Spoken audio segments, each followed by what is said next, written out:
If you have experienced a discard from an avoidant person, give yourself a pat on the back. Honey, you have a massively high pain tolerance. Might be time to get that tattoo you've been wanting. I promise you won't even feel it. A discard from an avoidant person is probably one of the most painful things a person can ever experience. In fact, people say it's more painful than getting a divorce. The other day, I got a comment from someone that said, everybody knows when their relationship is about to end. And that person has clearly not been with an avoidant. What makes an avoidant discard so fucking painful is that you really don't see it coming. And the avoidant will do it in one of two ways, or if you're lucky, they'll do both, like in my case. So the first way an avoidant will discard you is they'll do the slow fade. The slow fade is very gradual, where just like over time, they are starting to pull back on intimacy. But what makes the slow fade so incredibly painful and confusing is that avoidant people don't communicate with you.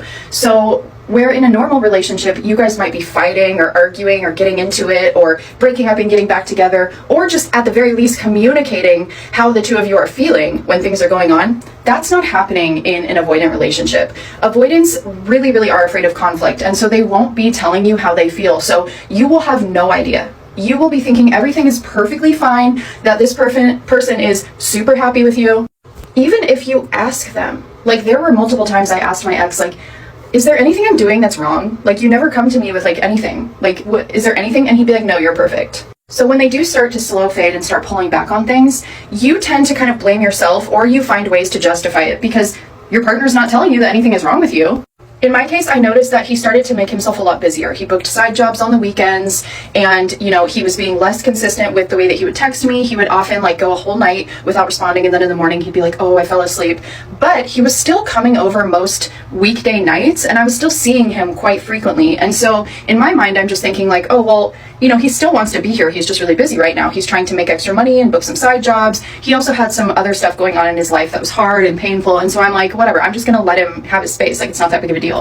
Another thing I noticed was like the sexual intimacy was going way down. We had a very healthy sex life from day one. It was like never a problem in our relationship. And towards the end of our relationship, it really did do a slow fade. It was like started out multiple times a day, then it was once a day, then it was a couple times a week, and then it was literally towards the end, it was like once every couple months, and I had to ask for it.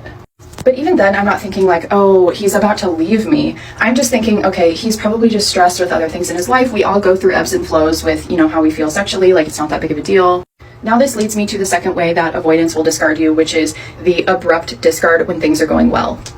And again, if you're lucky like me, they'll do the slow fade and then they'll do an abrupt discard. But honestly, I think it's probably more painful if they abruptly discard you when things are going super well and you haven't noticed anything at all. For a lot of people, like, everything will be going like stupendously. Like, maybe you'll go out on like a weekend away with them and it'll be so fun. You'll have the most wonderful time. Everything will be so romantic. And you get home and they fucking leave you the next day. Like, that is fucking brutal.